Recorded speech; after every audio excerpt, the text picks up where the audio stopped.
Hello दोस्तों, स्वागत है आपका हमारे यूट्यूब चैनल पे। दोस्तों, आज हम बात करने वाले एक ताकतवर देश इजराइल की।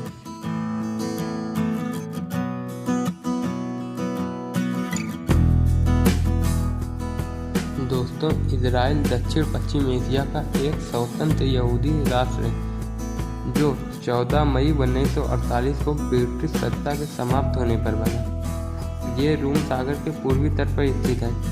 इसके उत्तर में लेबनान, सीरिया, पूरब में जॉर्डन और दक्षिण पश्चिम में मिस्र है। दोस्तों, इसका क्षेत्रफल 20,700 वर्ग किलोमीटर है। इसकी आबादी केवल 80 लाख है। इसके बावजूद ये दुनिया का 9वां सबसे ताकतवर देश है। मध्य पूर्व में स्थित यह देश विश्व राजनीति और इतिहास की दृष्टि से बहुत महत्वपूर्ण है। अगर इसके इतिहास को देखा जाए तो यहूदी मध्य पूर्व और यूरोप के कई देशों में फैल गए। 19वीं सदी के अंत में और फिर 20वीं सदी के शुरुआत में यूरोप में यहूदियों के ऊपर किए गए अत्याचार के कारण दोस्तों हिटलर ने 60 लाख यहूदियों को मरवा दिया था। इन्हीं सब कारणों से यह यूरोपीय यहूदी अपने क्षेत्र से भागकर जेरूसलम और उसके आसपास के क्षेत्र में आने लगे। दोस्तों, इधर द्वितीय विश्व युद्ध के बाद ब्रिटिश साम्राज्य अपने को कमजोर महसूस करने लगा। तभी ब्रिटिश के खिलाफ यहूदियों ने विद्रोह कर दिया। इसका उपाय निकालने के लिए राज्य का विभाजन 2 राज्यों में करने को कहा और जेरूसलम को संयुक्त राष्ट्र द्वारा राज करने की बात कही। इस बात पर यहूदी तो तुरंत सहमत हो गए और अरब समुदाय के लोग सहमत नहीं थे और यहाँ गृह युद्ध होने लगा।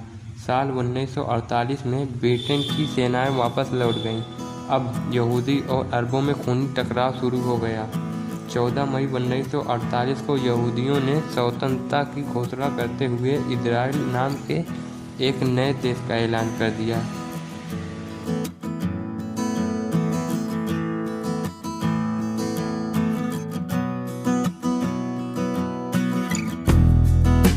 इसके अगले दिन ही अरब देशों मिस्र, जॉर्डन, सीरिया, लेबनान और इराक ने मिलकर इजराइल पर हमला कर दिया और अंत में इजराइल की जीत हुई।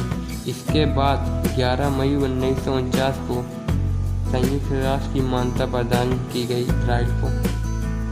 दोस्तों, पिछले 68 वर्षों में इजराइल ने 7 से भी अधिक युद्ध लड़ा और सब में जीत हासिल की।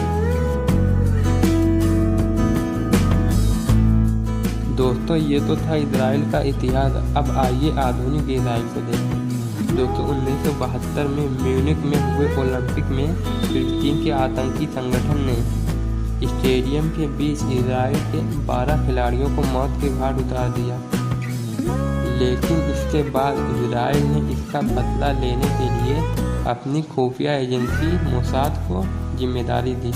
मोसाद के सदस्यों ने दुनिया के कोने कोने पर जा करके आतंकियों को चुन चुनकर मौत के घाट उतार दिया।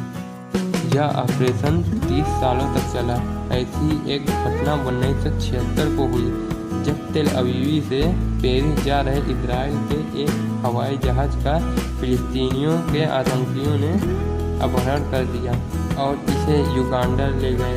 वहां की सरकार ने उन्हें यहां उतरने की इजाज़त दे दी। आतंकियों ने इजराइल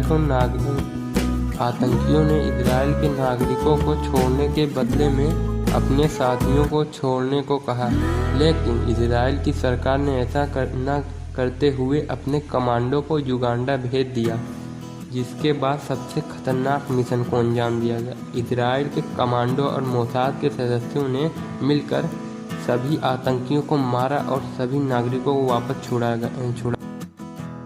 दोस्तों, इजराइल को दुनिया में यहूदियों के अधिकारों का रक्षक भी कहा जाता है। इजराइल सरकार ने यह व्यवस्था की है कि दुनिया के कहीं भी कोने में किसी यहूदी बच्चे का जन्म होता है तो उसे इजराइल की नागरिकता मिल जाती है।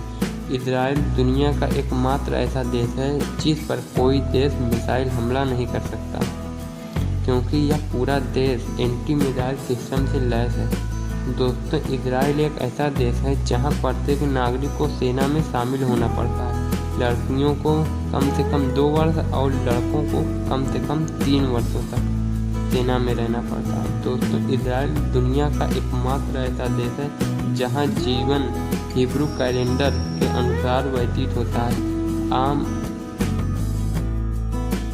काम और स्कूल की छुट्टी भी यहूदी कैलेंडर द्वारा होती है और हफ्ते की छुट्टी शनिवार को होती है। इजराइल का सबसे लोकप्रिय खेल फुटबॉल और बास्केटबॉल है।